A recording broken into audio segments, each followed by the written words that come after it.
오늘은 어저께 지난 시간에 이어서 구원과 관련된 성경적인 용어와 그 용어가 어떻게 쓰여지고 있나라고 하는 것들을 우리가 살펴봤습니다.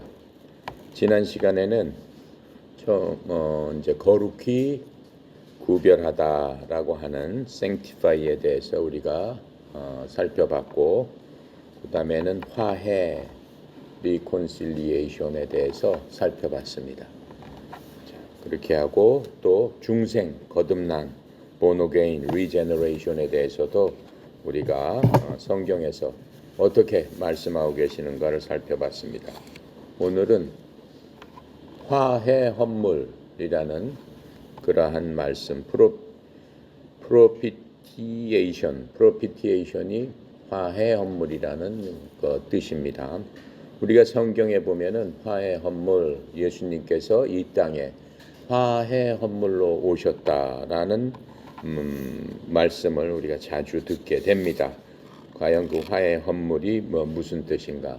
지난 시간에 우리가 화해라는 것은 살펴본 바 있습니다. 화해라는 것은 하나님과 인간 사이에 막혀 있는 죄를 허물고 주님과 하나님과 우리 인간들이 서로 소통하는 그러한 일들을 화해라고 설명을 드렸습니다.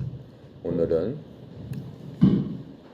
그 화해를 위한 화해 헌물이라고 하는 말씀에 대해서 살펴보도록 하겠습니다.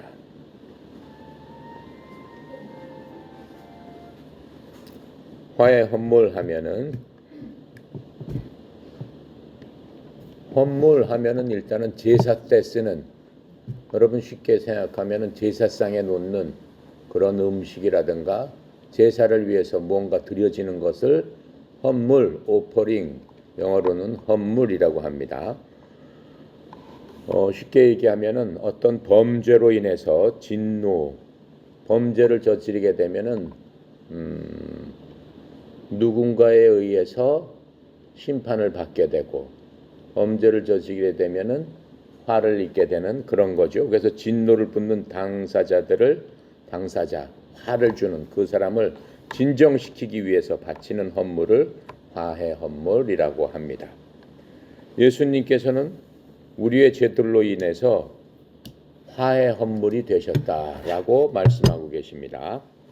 로마서 3장 25절에서는 그렇게 말씀하고 계세요. 바로 예수님께서 그 제사상의 제물로서 드려지셨는데, 그 제물은 누구를 위해서?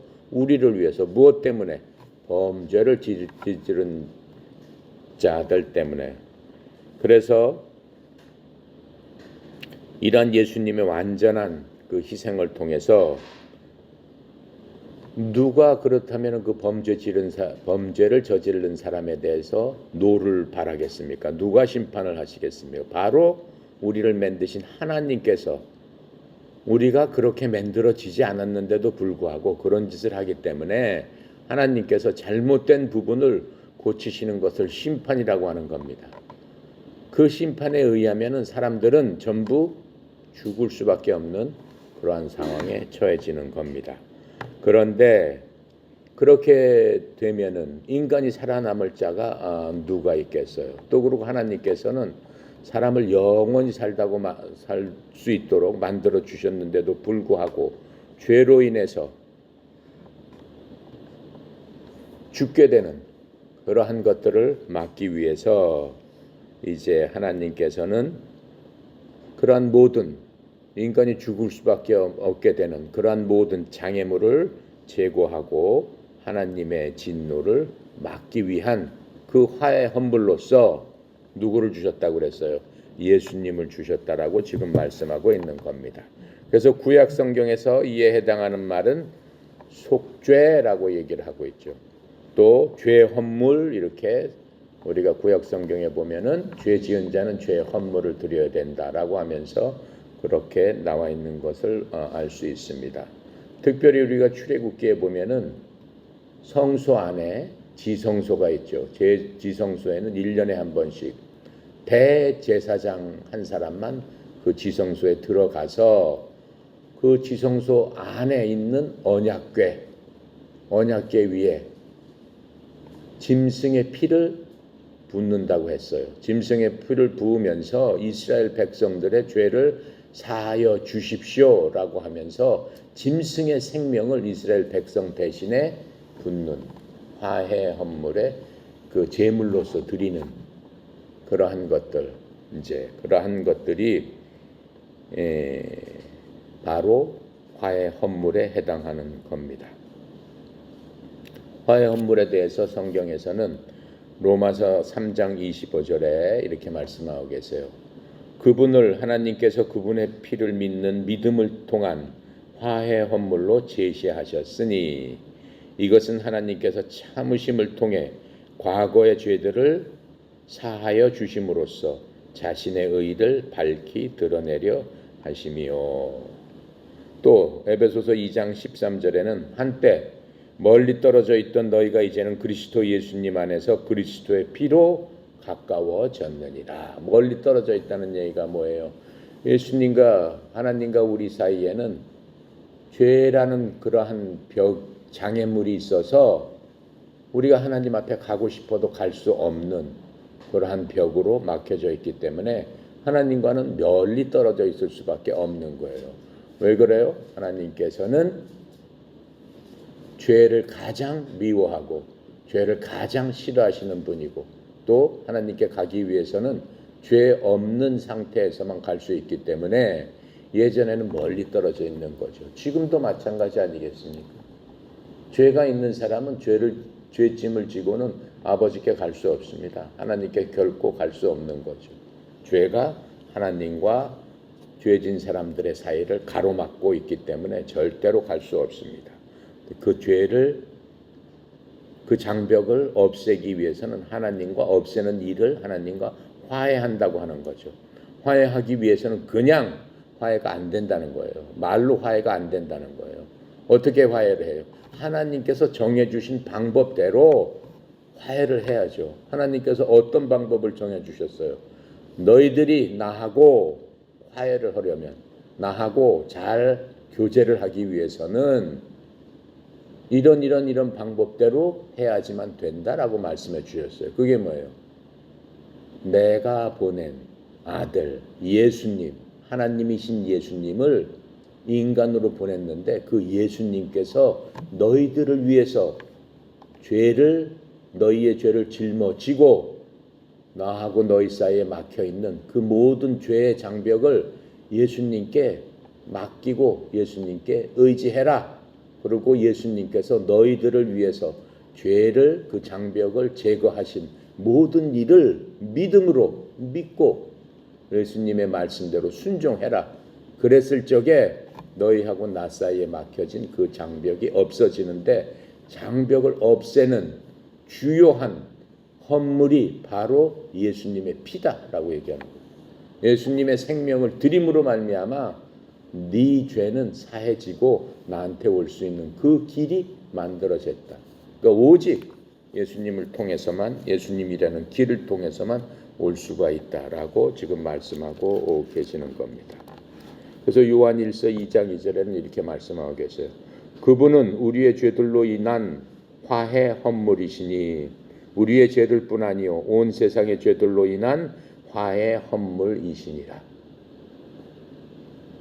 그렇게 말씀하시고 또 요한일서 4장 10절에 보면은 우리가 하나님을 사랑하지 아니하였으나 그분께서 우리를 사랑하시고 자신의 아들을 보내사 우리의 죄들로 인한 화해 헌물로 삼으셨나니 여기에 사랑이 있느니라. 이렇게 말씀하고 계세요. 자, 하나님께서는 우리를 먼저 사랑하셨다라고 말씀하고 계십니다. 그게 화해 헌물의 뜻입니다. 다음으로는 영광에 대해서 우리가 알아보도록 하겠습니다. 성경에 보면 하나님의 영광, 그리스도의 영광, 영광 가운데 거하라 라고 하는 말들이 무수하게 많이 나옵니다. 영광은 영어로는 글로리죠. 명사로는 글로리피케이션입니다.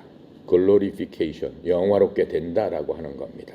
성경에서 하나님과 또 하나님의 일, 또 그리스도와 예수님의 복음, 또 천국 등과 관련된 아주 중요한 단어가 바로 이 영광입니다. 성경에 보면 이사야서 35장 2절에 레바논의 영광 이렇게 나오고 또 솔로몬의 영광, 마태복음 6장 29절 이렇게 보면 솔로몬의 영광, 이러한 말씀을 통해서 사물이나 사람의 뛰어난 것, 빛나는 것 등을 가리키는데도 사용이 됩니다. 하지만 주로 하나님의 나타나심, 또 하나님께서 이 자리에 계신다라고 하면 그게 바로 하나님의 영광입니다. 지금도 이 자리에 하나님의 영광이 분명히 있습니다. 하나님의 말씀이 계시는 곳에서는 항상 하나님이 우리와 함께 계시기 때문에 우리는 눈으로 볼 수 없지만 그 하나님의 영광이 우리 가운데 분명히 있는 겁니다. 이와 관련돼서 하나님을 찬양하는 찬양에서도 하나님의 영광이 나타나는 거죠. 구약에 보면은 이스라엘 백성들을 이집트에서 모세가 40년 동안 광야에서 이끌고 갈 적에 그 모래 사막이니까는 낮에는 얼마나 덥겠습니까? 또 사막의 특징은 밤에는 영하로 내려가는 그러한 기온을 갖고 있습니다. 그 가운데서 이스라엘 백성이 그 쨍쨍 찌는 햇볕에서 어떻게 살 수 있었겠어요? 낮에는 구름 기둥으로 하나님께서 수백만 명의 그 사람들을 빛으로 가려줬고, 저녁 때는 불 기둥을 통해서 마치 장작불 더미가 하늘 끝까지 올라가는 그러한 불 기둥을 통해서 이스라엘의 200만 명이 따뜻하게 잘 수 있도록 하나님께서 인도하시고 보호하셨다고 했습니다. 성경에서는 이 구름 기둥과 불 기둥이 하나님의 영광을 가리킨다라고 말씀하고 있습니다. 자, 그래서 이 하나님의 영광은 하나님의 임재, 하나님이 거기 계심을 보여주는 그러한 것들이라고 말씀하고 계십니다. 그래서 이러한 모든 것들은 하나님의 이러한 영광, 하나님의 임재는 뭘 뜻하는 것이냐? 하나님의 은혜와 하나님의 선하심과 하나님의 긍휼하심을 우리로 하여금 알려주고 있는 겁니다. 만약에 불기둥과 구름 기둥이 없었더라면 이스라엘 백성들이 어떻겠습니까? 그렇죠? 근데 이스라엘 백성들은 그 당시에 어떻게 생각했어요? 모세한테 걸핏하면은 무슨 얘기를 했어요? 모세, 네가 우리를 이집트에 데리고 나와가지고 이 땅에서 우리를 죽게 하려고 우리를 이렇게 데리고 나왔느냐? 우리가 괜히 나온 것 같다. 우리 이집트로 돌아가는 게 어떻겠느냐? 이런 식으로 불평을 했다라고 하는 겁니다. 하나님의 임재가 있음에도 불구하고 사람들은 그러한 불평을 했어요. 그런 불평을 했다고 해서 하나님께서 그 사람들을 다 그냥 죽여버리셨습니까? 그러지 않으셨어요. 그러한 불평 가운데서도 그걸 알고 계시지만은 끊임없이 40년 동안을 그 사람들한테 공급을 해주셨어요. 그것뿐만 아니잖아요. 사막에서 농사를 질 수 있겠어요? 무슨 채소를 가꿀 수 있겠어요? 뭘 할 수 있겠어요? 더군다나 이스라엘 백성들은 그 사람들이 한 곳에서 머물러서 집을 짓고 산 게 아니에요. 지금으로 말하면 큰 텐트를 치고 계속 옮겨 다녔어요. 어떻게 옮겨 다녔어요? 구름 기둥이 움직이면 그것을 보고 따라다녔다라고 하는 거예요. 하나님께서 데리고 다니신 거죠. 사막 가운데서. 그 모든 것들이 뭐예요? 그렇게 해주신 것이 뭐예요? 바로 그렇게 불평이 있는데도 불구하고 백성들이 하나님을 때로는 저주도 하고 모세를 저주도 하고 했죠. 그런데도 불구하고 하나님께서는 그 모든 것들을 알고 계시지만은 이 사람들한테 그 모든 것들을 공급해 주셨습니다. 그 공급해 주신 것을 하나님의 은혜라고 얘기하는 겁니다. 또 하나님의 긍휼하심이다라고 얘기를 하고 있는 겁니다. 자, 신약에서 보면 예수님께서는 하나님의 독상자의 영광이다라고 하고 있어요. 요한복음 1장 14절이죠. 주 예수님께서 오시는 것을 보고 저 사람 하나님의 독생자의 영광이요라고 이렇게 세례 요한이 얘기를 합니다. 또 그렇게 하고 하나님의 영광의 광채시고 그 본체의 형상이시다라고 히브리서 1장 3절에 예수님에 대해서 그렇게 표현하고 있습니다.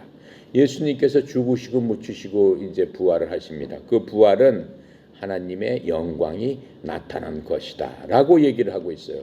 로마서 6장 4절에서 그렇게 얘기하고 있어요. 또 부활하신 다음에 그것뿐만 아니라 주님께서는 40일 후에 많은 사람이 보는 가운데 구름 가운데로 승천하시고 하늘로 올라가시는 것들을 많은 사람들에게 보이시면서 하늘로 올라가셨다라고 사도행전 1장 9절에서도 하나님의 영광을 나타내고 있다라고 말씀하고 계세요.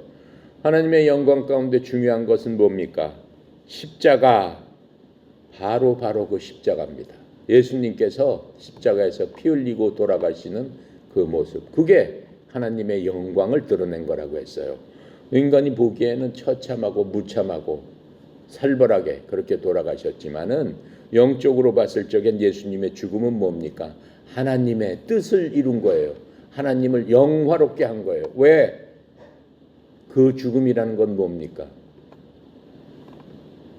마귀가 갖고 있는 마귀의 권세이기 때문에 그 죽음을 물리치시고 주님께서는 승리하시는, 그것이 십자가에서 일어나는 그 사건이기 때문에 그거야말로 승리하신 하나님의 영광을 드러낸 거예요. 누가 드러낸 거예요?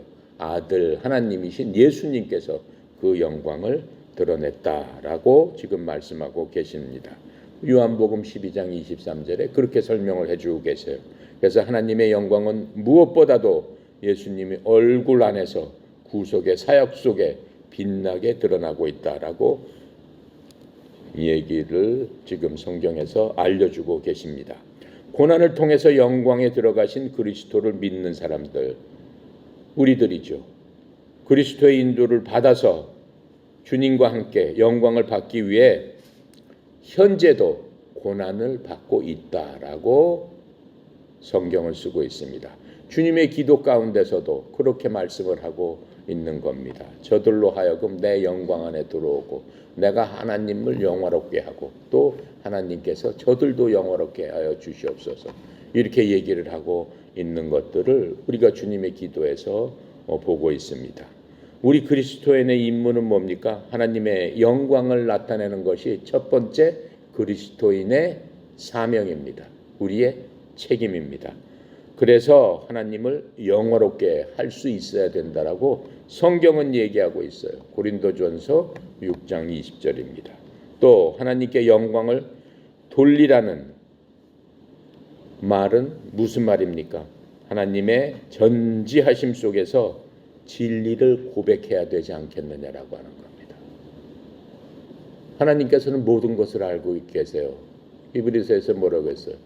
하나님의 말씀은 양날 달린 아주 날카로운 수술칼보다 더 예리해서 우리의 영과 홍과 관절을 쪼개시면서 우리의 생각과 의도를 쪼개서 알고 계신다라고 말씀하고 계시는 거예요.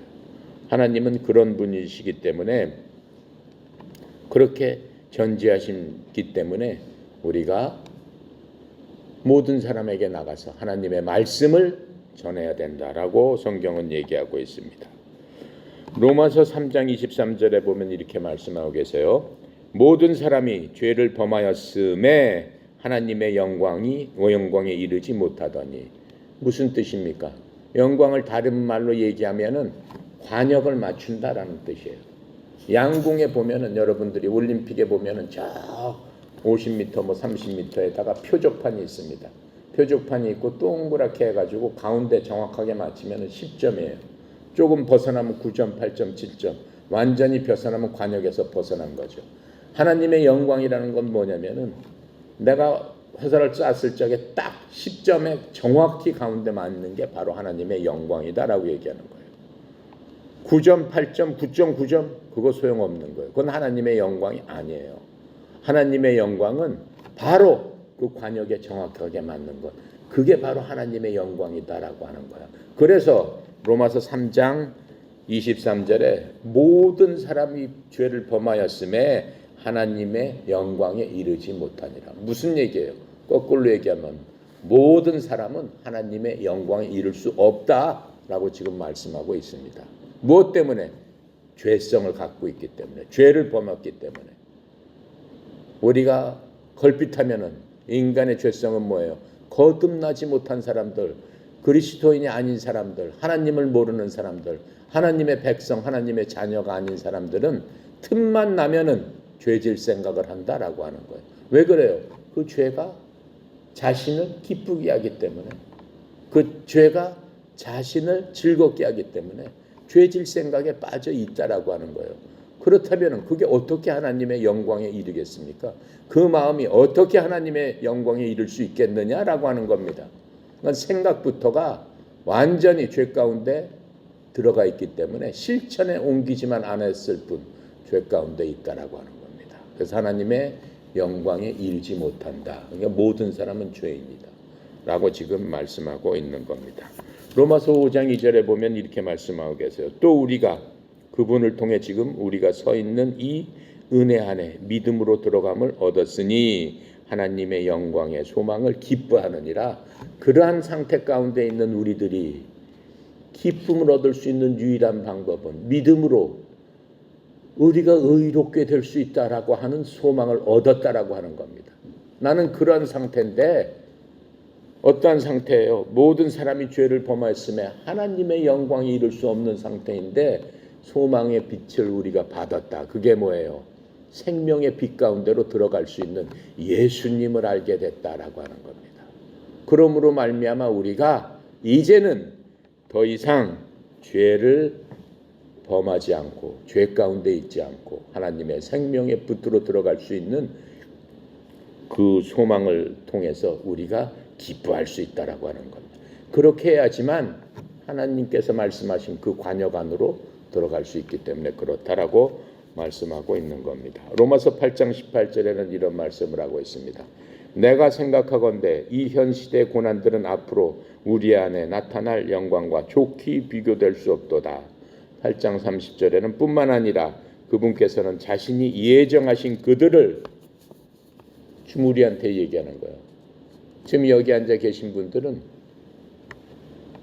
하나님께서 이미 예정하셨다라고 하는 거예요. 어떻게? 미리 아시고 여러분들이 이 자리에 앉아서 하나님의 말씀을 경청해서 듣고 하나님의 말씀을 내가 생명으로 받아들여서 내가 하나님을 믿어야 되겠구나 라고 하는 그 생각을 미리 아셨다라고 하는 거예요. 그분들은 하나님께서 어떠한 방법을 통해서라도 하나님의 백성이 될 수 있도록 예정을 해주신다라고 얘기를 하고 있습니다. 그래서 지금 이렇게 말씀하시는 거예요. 자신이 예정하신 그들을 또한 부르셨다라고 하는 거예요. 여러분들이 이곳에 와서 말씀을 듣고 하나님 믿고 하세요라고 했을 적에 여러분들이 기꺼이 가서 얘기를 듣고 기꺼이 교회 가서 주님의 말씀을 듣고 하나님의 말씀을 듣는 그 자리에 불렀을 적에 기꺼이 간다라고 지금 간다라고 하는 것을 주님께서는 알고 계시는 겁니다. 그렇게 하고 부르시고 자신이 부르신 그들을 의롭다 하시고 또 의롭다 하신 그들을 또한 영화롭게 하셨느니라. 부름을 통해서 믿음으로 여러분이 하나님의 말씀을 듣고 아 그렇구나 깨달아 알고 그 마음속에서 믿었을 적에 주님께서는 뭐라고 해요? 여러분한테. 여러분이 그냥 마음으로 믿었지 현실적으로는 아무것도 한 게 없어요. 현실적으로 여러분이 뭐 하나님 앞에 가서 무슨 뭐 봉사를 했고 여러분이 무슨 11조를 내고 헌금을 그런 거 한 거 없어요. 하는 사람도 있겠지만 그런 거 아무것도 내가 한 것이 없다 하더라도 하나님께서는 그렇게 낸 사람하고 똑같이 여러분들을 어떻게 취급을 한다는 거예요. 마음속에서 믿고 하나님을 영접했을 적에는 너는 의롭다. 의롭다 하는 순간에 뭐가 되는 거예요? 여러분이 그 관역 100점짜리 10점짜리 관역으로 바로 직통한다라고 하는 거예요. 그것을 의롭게 된다라고 성경은 얘기하는 겁니다. 그러니까 의롭게 됐다는 얘기는 죄가 없어졌다, 사라졌다라고 하는 얘기예요. 그러면 뭐가 생긴다는 거예요? 하나님과 우리 사이에 막혀있던 그 벽이 허물어지는 바로 그 순간이 됐다라고 하는 겁니다. 의롭게 됨으로 말미암아 우리를 어떻게 한다? 영화롭게 한다. 관역에 100점짜리에 딱 맞출 수 있도록 우리를 그렇게 인도하신다. 그래서 우리는 영화롭게 될 수밖에 없는 겁니다. 고린도전서 15장 43절에는 이렇게 말씀하고 계세요. 수치 가운데 뿌려지고 영광 가운데 일으켜지며 언약한 가운데 뿌려지고 권능 가운데 일으켜지며 그렇죠? 예수님을 믿는 거는 굉장히 익사이팅한 겁니다. 영적으로 봤을 적에 놀라운 반전이에요. 완전히 죄 가운데 허우적돼 있고 오물 가운데 뒤집어 쓰고 있던 사람들이 한순간에 영광 가운데로 들어가는 놀라운 반전이 일어나는 겁니다. 오직 누구만 할 수 있다는 거예요. 하나님만이 하실 수 있는 놀라운 하나님의 영광이 드러나는 것이다라고 하는 거예요. 그렇게 됨으로써 하나님께서도 영광을 받고 우리도 영광 가운데 있는다라고 말씀을 하고 계시는 겁니다. 골로새서 3장 4절에 이렇게 말씀하고 계세요. 우리의 생명이신 그리스도께서 나타나실 때 그때 너희도 그분과 함께 영광 가운데 나타나리라. 왜 그래요? 우리는 이제 하나님의 자녀가 됐기 때문에 예수님으로 인해서 예수님의 생명으로 말미암아 우리도 하나님의 권세를 받은 자가 됐기 때문에 예수님과 함께 하나님의 권세를 우리가 함께 나눠서 영광 가운데 주님과 함께 이 땅에 왔다라고 얘기하는, 언제 천년왕국이 세워질 그때 이 나라를 다스리는 그러한 다스리는 지도자로서 주님과 함께 이 땅에 와서 다스리게 될 것이다라고 말씀하고 계시는 겁니다. 베드로전서 5장 1절입니다. 너희 가운데 있는 장로들에게 권면하노니 나 역시 장로요 그리스도의 고난의 증인이요 또한 앞으로 나타날 영광에 참여할 자니라. 조금 전에 얘기했던 그 영광에 참여할 자들이다라고 성경은 우리한테 미리 말씀해 주시고 우리한테 알려주시는 거예요. 성령님께서 알려주는, 성령님께 이 모든 것들을 알려주시면서 너희들 힘내라 이렇게 말씀하고 계시는 겁니다. 그게 바로 성경이 말씀하시는 영광입니다. 다음으로는 할례에 대해서 얘기하겠습니다. 할례라는 말 많이 들었죠. 성경에서는 할례를 받아야 된다라고 얘기를 하고 있어요. 할례라는 원래 뜻은 영어로는 circumcision입니다. 영어로는 circumcision이고 할례라는 그런 말 뜻은 뭐냐면은 지금으로 따지면 포경 수술을 한다라고 하는 거예요. 아이들한테 하는 거죠. 아이들이 태어나게 되면은 지금도 태어나자마자 어떤 병원에서는 포경 수술을 하는 경우도 있고 나이가 돼서 포경 수술을 하는 경우도 있습니다. 새내아이의 표피를 베어내는 것을 할례라고 얘기를 하고 있습니다. 그 이 할례는 왜 생겨난 거냐면은 하나님께서 아브라함을 만나셨습니다. 아브라함이라는 사람을 만났습니다. 아브라함은 이스라엘 민족의 조상이죠. 우리나라 단군 조상처럼 바로 그 시대예요. 단군은 BC 2333년인데 아브라함이 하나님을 만나 주신 게 약 BC 2000년이에요. 비슷한 시대예요. 우리 조상과. 그럼 이스라엘의 조상인 그 아브라함을 만나 주십니다. 그 아브라함을 택해서 자신의 언약의 표적으로 할례를 받아야 된다라고 했어요. 모든 남자아이들은 할례를 다 시켜라. 할례를 받게 함으로써 그 할례 받은 자만이 내 백성이 될 것이다 라고 하면서 너하고 나하고 언약의 징표로서 모든 백성들을 할례를 받게 해라 라고 했습니다. 아브라함도 99세 때 할례를 받았습니다. 창세기 17장 10절부터 12절에 보면은 그 말씀이 나오고 있습니다. 그래서 하나님은 이 할례에 대한 규정을 모세한테 말씀하시고 또 유월절 희생에 참여하고 싶은 모든 남자는 다 할례를 받고 남자 아이들은 난지 8일 만에 할례를 받아야 된다고 출애굽기에서 율법으로 말씀해 주셨어요. 출애굽기 12장 44절에 그 말씀이 있습니다. 그래서 유대인들은 바로 주님의 율법대로 그 모든 일들을 시행했습니다. 지금 이슬람도 할례를 받습니다. 이슬람의 조상은 누구예요? 이스마엘이잖아요. 그렇죠? 아브라함의 아들이 이삭과 이스마엘이 있었죠. 그렇죠?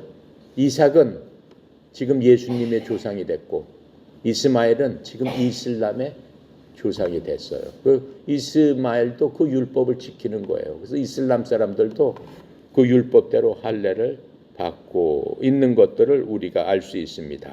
자, 그렇게 함으로써 이 할례가 구약 시대는 수천 년을 이어오면서 그 할례의 일들이 생겼죠.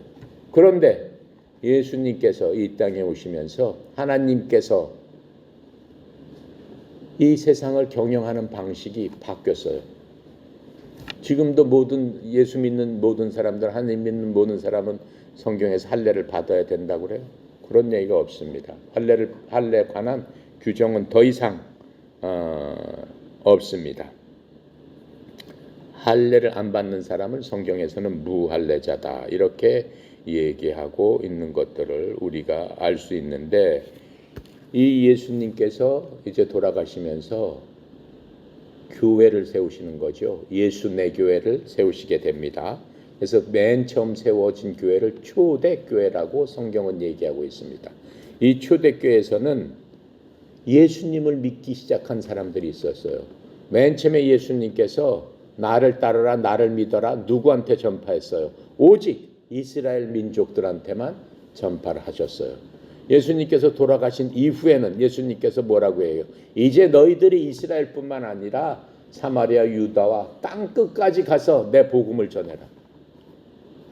그렇게 말씀하심에 따라 제자들이 전 세계로 다니면서 복음을 전하기 시작한 겁니다. 그 복음이 이제 우리나라까지 왔어요. 극동, 동쪽의 맨 끝인 우리나라까지 와서 그 복음이 전해진 그런 시대에 우리는 살고 있는 겁니다. 그래서 초대교회에서는 예수님을 믿는 이스라엘이 아닌 사람들, 그것을 이방인이라고 그러죠. 예수님을 믿는 이방 사람들이 이 관례를 지켜야 하는 거에 대해서 누구랑 싸웠어요? 제자들끼리 다툼이 일어났어요. 할례를 지켜야 된다, 안 지켜야 된다, 무슨 소리냐? 그건 이스라엘 그 사람들한테 필요한 일이다라고 하면서 사도행전 15장 1절부터 41절을 보면은 그러한 논쟁이 계속 일어나게 됩니다. 그런데 그리스도인들은 어때요? 예수를 믿는 사람들은 오래전에 그리스도 안에서는 할례나 무할례가 아무 효력이 없고 오직 새롭게 창조된 사람들, 할례하고 무할례 육신적으로 행하는 어떤 일이든지 아무 의미가 없다라고 지금 말씀하고 계시는 겁니다. 그럼 뭐가 필요하다는 거예요? 예수 믿으면은 우리는 어떻게 되는 거예요? 거듭 태어난다라고 얘기를 했어요. 거듭 태어나는 것에 대해서는 할례나 무할례가 아무런 의미가 없는 것이다 라고 말씀하고 있죠. 갈라디아서 5장 2절 3절에서 그렇게 말씀하고 있습니다. 그래서 이제부터 할례는 뭐예요? 마음의 할례며 마음과 귀에 할례를 받지 못한 자들, 즉 예수님의 복음이나 또 하나님의 법에 순종하지 않거나 수용하는 자들이 바로 무할례자다라고 성경은 규정하고 있는 겁니다. 그래서 로마서 2장 29절에 이렇게 설명을 해주고 계십니다. 오직 속으로 유대인이 유대인이요 할례는 글자 안에 있지 않고 영 안에 있는 마음의 할례니라. 이런 사람에 대한 칭찬은 사람들에게서 나지 않고 하나님에게서 나느니라 이렇게 말씀하고 계세요. 마음의 할례를 받는 사람이 그야말로 믿음의 자손이고 그야말로 하나님께 칭찬을 받는 자다라고 말씀해주고 계시는 겁니다. 골로새서 2장 11절에 이렇게 말씀하세요. 또한 그분 안에서 그리스도의 할례로 말미암아 육신의 죄들에 속한 몸을 벗어버림으로 손으로 하지 않은 할례로 할례를 받았느니라. 바로 예수님을 믿는 것이 할례를 받는 것이다 라고 얘기를 하고 있습니다. 자, 할례의 뜻은 성경에서 그렇게 사용되고 있다 라고 하는 것들을 우리가 볼 수 있습니다. 그 다음으로는 성경에 보면은 의롭게 된다라고 하는 말들이 굉장히 많이 나옵니다. right죠. 올바르다, right. 그거 맞습니다. That's right. 그거 맞습니다. 이렇게 얘기하죠. 하면은 명사로 따지면 righteousness 이렇게 얘기합니다. 우측이 올바른 거예요. 우파 올바른 거예요. 자, 의롭게 된다라고 하는 얘기가 무엇인가? 성경에 보면은 의롭게 된다는 것은 올바르다라고 얘기하는 거예요. 또 성경에서는 의롭게 됨을 공의, 거룩함, 하나님의 성품의 극치가 바로 의로움이다라고 얘기를 하고 있어요. 성경에서 말하는 의의 표준은 뭐냐면은 성경은 하나님의 공의로움, 변함없는 하나님의 공의로움, 그게 바로 의의 표준이다. 또 이 공의로움은 절대적이다 이렇게 얘기하고 있고, 하나님의 의란 하나님의 근본 속성으로 하나님의 곧바름과 거룩함을 뜻한다 이렇게 얘기하고 있습니다. 하나님의 속성 하면 어때요?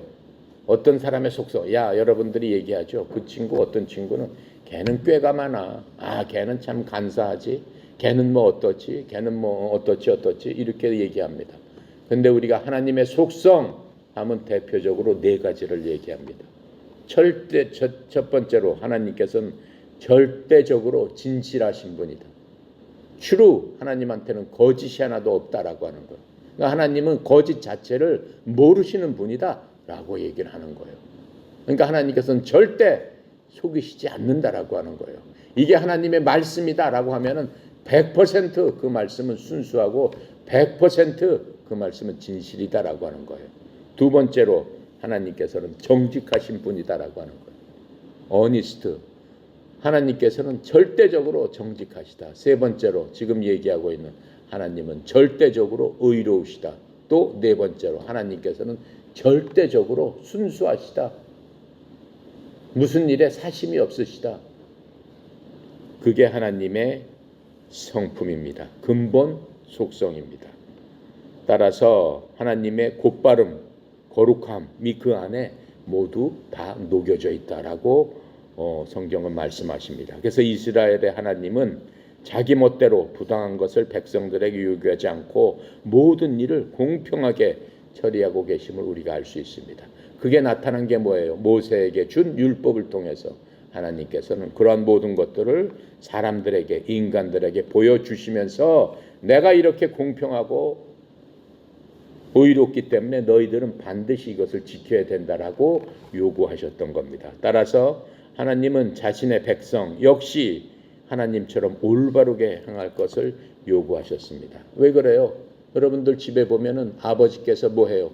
가훈해가지고 정직하게 살고 바르게 살고 뭐 어떻게 하고 어떻게 하자 뭐 이런 거 정해놓잖아요. 그렇죠? 하나님께서도 하나님의 성품이 그러시기 때문에 내 백성들은 나를 닮아야 되지 않겠느냐, 나에 속해 있으니까 이렇게 요구하고 계시는 겁니다. 자, 그래서 사람이 그렇게 하지 못하게 될 경우에는 하나님께서는 반드시 심판을 하실 수밖에 없다라고 하는 거예요. 왜 그래요? 그게 하나님의 속성이에요. 하나님의 의로우심이에요. 그러니까 하나님께서 심판을 하시기 싫어도 하나님의 성품과 속성이 그렇기 때문에 반드시 심판이 뒤따른다라고 하는 거예요. 그러니까 우리가 이 땅을 떠나게 되면은 하나님의 심판 앞에 서게 된다라고 하는 이유가 바로 거기에 있는 겁니다. 이제 예수님께서 이스라엘의 메시아로 이 땅에 오셨습니다. 이 땅에 오시고 이제는 모든 백성들의 우리의 구주가 되시는 예수님께서 이 땅에 오신 것은 하나님께서 자신의 백성을 위한 구원을 성취하는 하나님의 의를 이루시는 바로 그 일이 하나님의 성품 가운데 있기 때문에 예수님이 이 땅에 오실 수밖에 없다라고 하는 겁니다. 이것이 복음의 핵심입니다. 그래서 율법에 의로운 그러한 수호자이신 하나님께서 불의한 자들을 용서하신다는 것은 정말로 기적이 아닐 수밖에 없어요. 그런데 하나님께서는 의로우신 자이기 때문에 그냥 거저 용서를 해 주시지만은 아무런 대가도 없이 그냥 내 생각대로 내 뜻대로 니네들 그냥 내 마음이 좀 안 됐으니까 그냥 용서해 줄게. 그런 건 있을 수 없다라고 하는 거예요. 하나님의 성품에 벗어나는 일이에요. 하나님의 의로우심에 벗어나는 일이에요. 하나님의 의로우심이 이루어져서 그 모든 불의를 바로잡기 위해서는 그만한 대가를 무엇인가가 치러야 된다라고 하는 겁니다. 엄청난 대가를 하나님께서는 그 의로우심 성품 때문에 어떻게 해요? 치르게 하잖아요. 누구를? 자기의 아들을 그 죄의 대가로 죽게끔 했다라고 하는 거예요. 처절한 고난 가운데 죽음으로 몰아놓고 그 피해 값을 치르게끔 하신 그게 바로 하나님의 의입니다. 그래서 하나님께서는 우리 인간으로 봤을 적에는 그러한 하나님의 성품 자체가 주님 앞에 섰을 적에 우리 입장에서는 두렵고 떨릴 수밖에 없다라고 하는 겁니다. 로마서 5장 1절에는 이렇게 말씀하고 계세요. 그러므로 우리가 믿음으로 의롭게 되어 우리 주 예수 그리스도를 통하여 하나님과의 화평을 누리는 도다. 얼마나 맞는 얘기입니까? 또 로마서 8장 33절에 누가 하나님께서 선택한 자들을 무슨 일로 고소하려 의롭다 하신 분은 하나님이시니라 아무도 주의 백성을 건드릴 수 없다라고 하나님께서 말씀하고 계시는 겁니다. 자, 다음으로는 구속이라는 그 단어를 갖고 용안고 얘기를 해보겠습니다. 우리가 예수님께서 우리를 구속하셨다라는 말 많이 써요. 영어로는 redemption입니다. redemption, 구속하다. 구속이라는 것은 값이나 어떠한 돈을 지불하고 속전을 지불해서 악이나 속박으로부터 구원하는 것을 구속이라고 그래요. 예를 들어서 어떤 사람이 노예로 누구한테 팔려갔어요. 그러면 어떤 사람이 노예 시장에서 A라는 사람이 그 노예를 샀어. 노예를 샀으면 그 노예는 A라는 사람의 소유물이 됐어. 노예가 풀려나기 위해서는 어떻게 해야 돼요? A라는 사람한테 돈을 주고 그 노예를 갖다가 다시 사와서 그 사람을 풀어줘야만 된다라고 하는 거예요. 그 과정을 성경은 redemption, 구속이라고 하는 거예요. 노예를 풀어주는 일을 구속이라고 하는 거예요. 근데 그냥 풀어줘요? 그냥 풀어줄 수는 없죠. 노예를 풀어주기 위해서는 노예 주인한테 노예를 풀어줄 그러한 값을 지불해야만 풀어진다라고 하는 거예요. 그 값을 지불하는 그 행위, 그래서 풀어주는 행위, 그것을 성경은 redemption, 구속 이렇게 얘기를 하고 있는 거예요. 자, 성경에서는 에베소 1장 14절에 이렇게 말씀하고 계세요. 이 영께서는 값주고 사신 그 소유물이 구속을 받기까지 값주고 사셨단 말이에요. 우리가 누구의 노예였어요? 마귀의 노예였어요. 우리는 태어나면서부터 마귀의 자식으로 태어난다고 그랬어요. 육체는 마귀의 것이라고 그랬어요. 우리의 생각과 모든 계획하는 것, 모든 의도가 어떻게 돼요? 마귀 생각을 한다고 그랬어요. 그냥 육신의 정욕, 안목의 정욕, 이생의 자랑만 생각한다고 그랬어요. 그렇죠? 그런데 하나님께서는 어떨까요? 하나님의 영은 우리의 영과 혼과 관절과 골수까지 쪼개시며 마음과 생각의 의도까지 다 하시는 분이다. 그게 바로 하나님의 영이다라고 했어요. 근데 우리를 그 모르게 다 하시는 그분께서 이제는 그러한 생각과 그러한 의도와 세상 육신의 정목, 안목의 정욕, 인생의 자랑으로부터 우리를 건져내기 위해서는 뭐가 필요한 거예요? 구속이 필요해요. 무언가가 값을 지불해야 된다라고 하는 거예요. 여러분이나 나나 값을 지불할 힘이 없어요. 마귀한테 벗어나기 위해서 나 어떻게 할 테니까 나를 좀 놔달라 할 수 있습니까? 절대로 우리 힘으로는 마귀한테 벗어날 수 없습니다. 그러면 어떻게 되는 거예요? 죽을 때까지 마귀의 종노릇하는 거예요. 마귀는 우리한테 여러 가지 많은 것을 제공합니다. 야, 너 이거 하니까 재밌지 않냐? 야, 너 남을 괴롭히니까 거기서 쾌락이 있지 않냐? 너 남을 어떻게 하고 남을 힘들게 하니까 너 즐겁지 않냐? 너 마약하고 뭐 술 먹고 띵까띵까 하니까 너 재밌지 않냐? 야, 이 세상에서 명예를 얻고 돈을 벌고 그거 갖고 실컷 진탕 쓰니까 야 즐겁지 않냐? 인생은 그렇게 살아야 되는 거야. 누가 속삭임이에요? 마귀의 속삭임이다라고 하는 거예요. 거기에 빠져들기 시작하면 사람은 어떻게 되는 거예요? 마귀가 조정하는 대로 인생을 그렇게 살다가 주님의 심판대 앞에 딱 섰을 적에는 이미 어떻다라고 하는 거예요? 늦었다라고 하는 겁니다. 성경은 뭐라고 말씀하고 계세요? 거기서부터 빠져나와라. 내가 너를 구속하여 지명하여 불렀나니. 구속했다는 얘기 뭐예요? 내 피로 너를 값주고 마귀한테로 내가 건져서 내가 너를 샀다. 내가 지명하여 불러나니 너는 내 것이다. 누구의 것이 아니다. 이 세상 마귀의 것이 아니다. 이렇게 성경은 말씀하고 계시는 겁니다. 그게 바로 구속이다라고 하는 거예요. 아담이 어때요? 인류의 조상은 아담입니다. 아담이 하나님께서는 하나님은 바라보고 의지하고 하나님의 백성으로 하나님께서 아담을 낙원에 살게 했습니다. 아주 평화롭고 하나님의 품성을 닮아서 모든 것에 정직하고 진실되고 순수하게 모든 것들이 사랑스럽게 칭찬받을 만하게 그러한 삶을 살았습니다. 그런데 어느 날 어떻게 돼요? 마귀가 아담을 시험합니다. 그렇죠? 아담은 어떻게 했어요? 하나님께서 하지 말라는 일을 함으로써 범죄를 저지르게 돼서 하나님의 영광 가운데 있었는데 하나님의 영광에서 화살이 빗나가게 되는 겁니다. 화살이 빗나감으로 말미암아 아담의 생은 더 이상 영광스러운 삶을 살 수 없고 이제는 하나님과 떨어지는 죄의 벽이 아담 앞에 확 가려지기 시작했습니다. 하나님을 볼 수도 없고 하나님을 들 수도 없는 그러한 상황이 됐습니다. 하나님을 불순종하고 하나님께서 하지 말라는 죄를 지음으로 말미암아 하나님과 아담 사이에는 죄의 벽이 가라앉아서 가로막혀서 더 이상 하나님 앞에 갈 수도 없었고 하나님께서 아담을 어떻게 할 수도 없는 그러한 상황이 됐습니다. 그럼에도 불구하고 그 아담을 하나님께서 이제 내가 너는 나와 더 이상 있을 수 없다 하면서 낙원에서 내려 보내십니다. 낙원에서 내려 보내실 적에 그냥 보내시지 않았습니다. 하나님의 긍휼하심이 그래도 하나님께서는 아담을 사랑을 했죠. 뭐를 미워하시는 거예요? 아담의 죄를 미워하시는 거예요. 극도로 미워하시는 거예요. 아담은 사랑했기 때문에 인간은 사랑했기 때문에 하나님께서 짐승의 피를 흘려서 어떻게 해요? 아담에게 그 짐승 가죽의 옷을 입혀줬어요.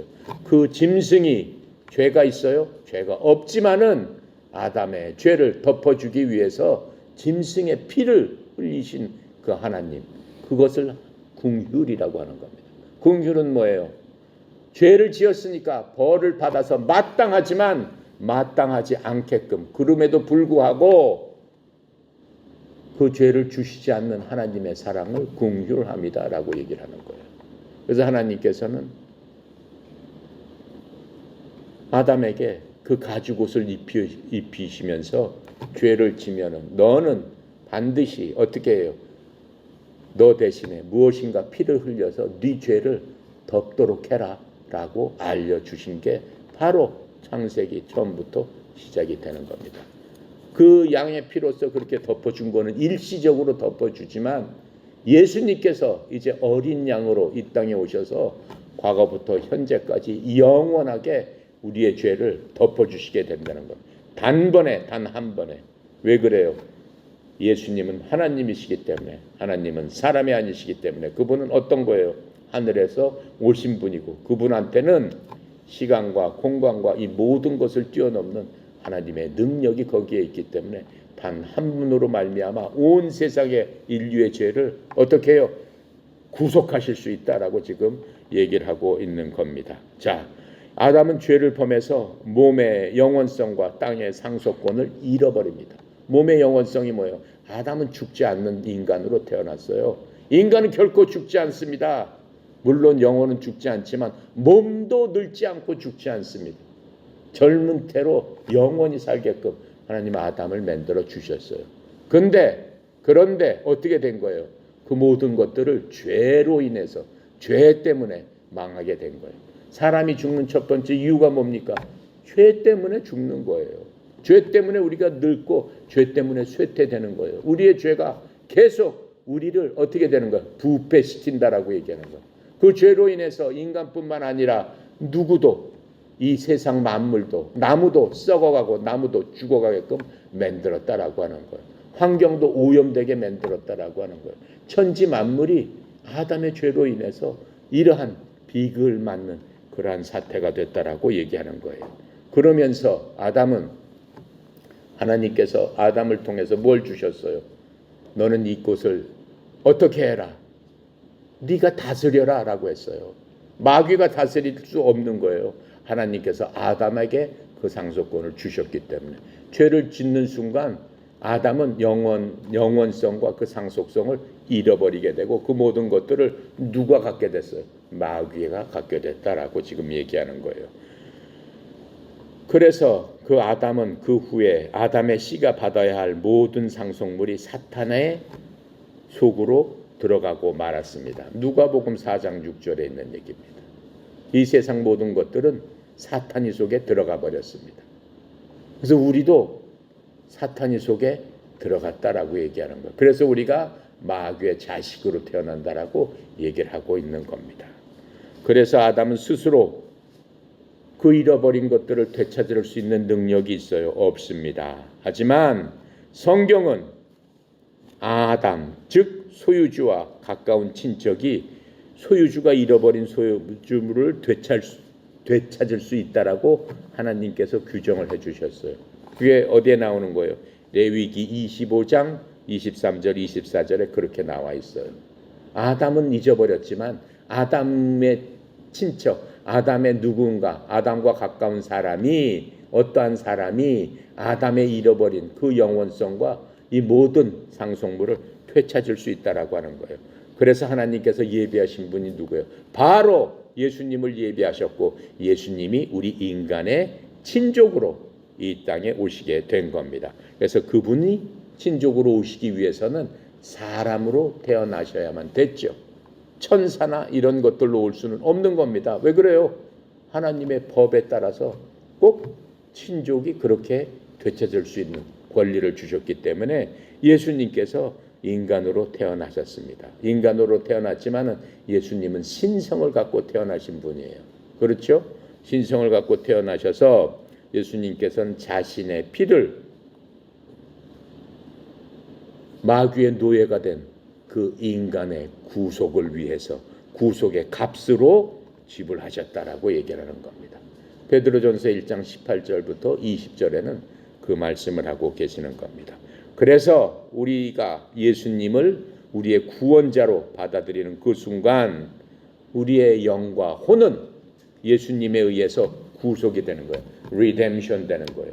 우리의 영과 혼은 예수님을 받아들이는 순간 예수님께서 우리를 위해서 지불을 하신 그 지불값을 주고 마귀로부터 우리를 결박해서 풀어내시는 겁니다.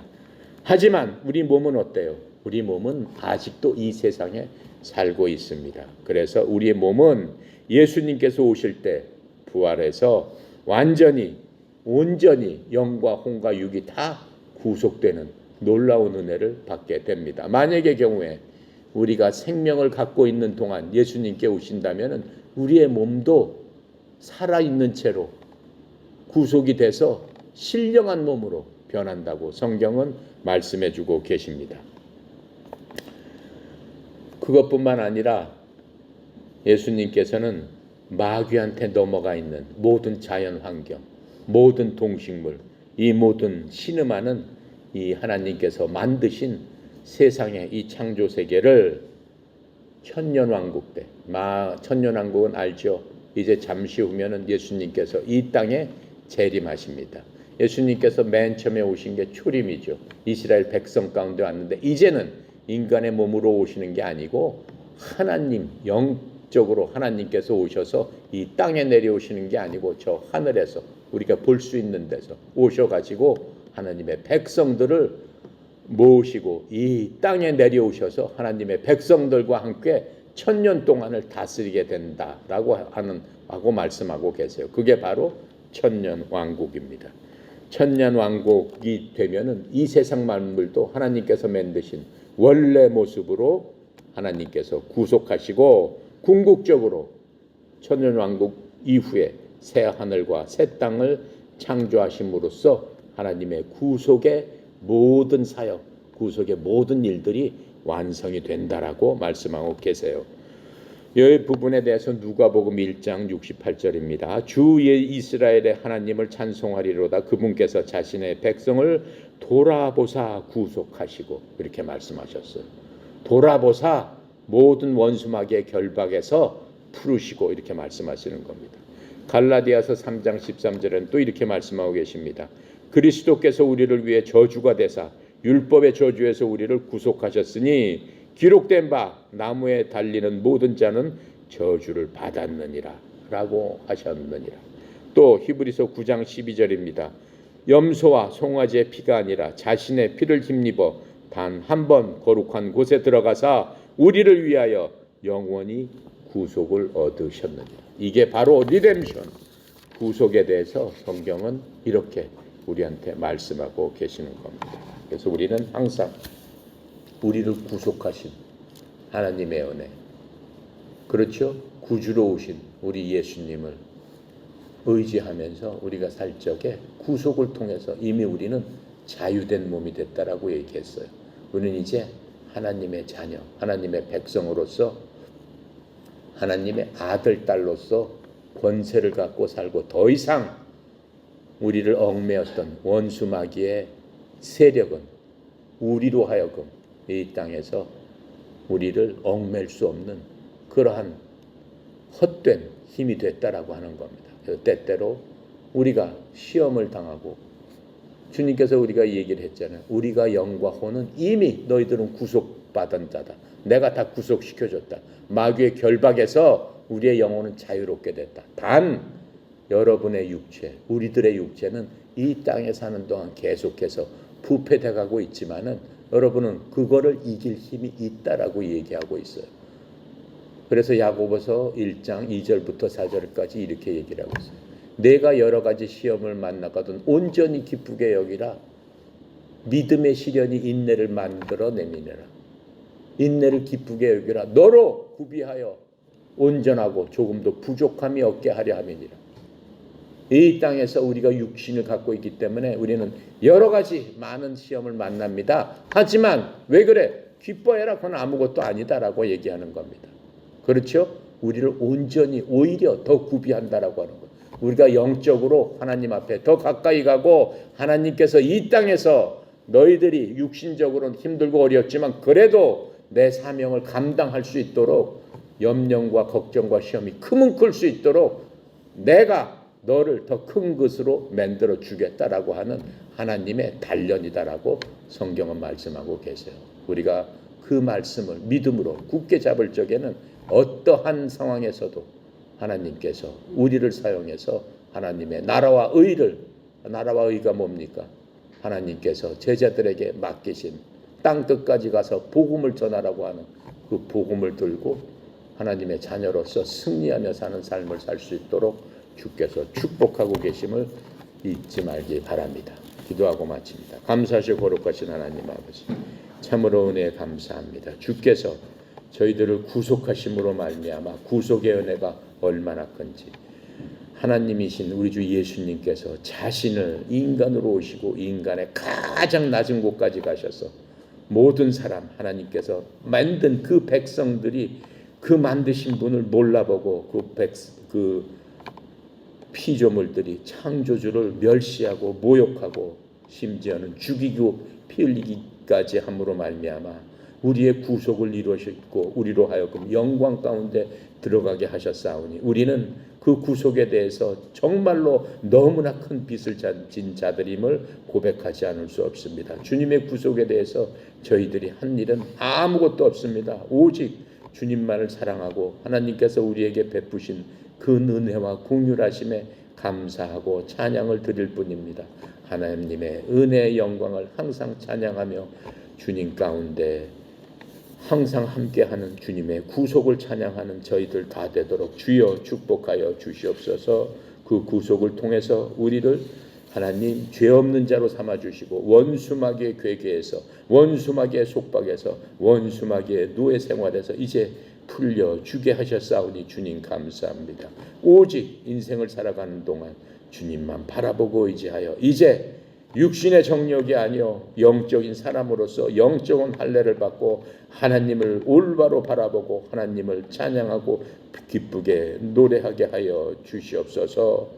또 우리가 보이는 것 만져지는 것으로 살아서 이 세상을 즐기는 것이 아니요 내가 보는 것은 오직 하나님의 말씀과 하나님의 영광임을 항상 고백하게 하시고 나의 자랑은 이 세상에 있지 않고 예수 그리스도가 나의 생명이시오 나의 자랑이심을 입을 열어 찬양하는 저희들 다 되고 고개 숙인 주의 백성들 다 되도록 하나님 축복하시고 인도하여 주시옵소서.